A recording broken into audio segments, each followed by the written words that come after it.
mafanikio ni kumtazama Mungu wako. We msikilize Mungu wako, usimsikilize mwanadamu.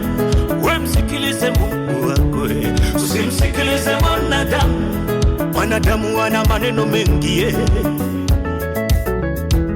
maneno yake ya kukuvunja moyo. Ni nani alifika bila kusemwa maneno? Ni upi kafanikiwa bila kutupiwa mishale? Tajiri upi kafanikiwa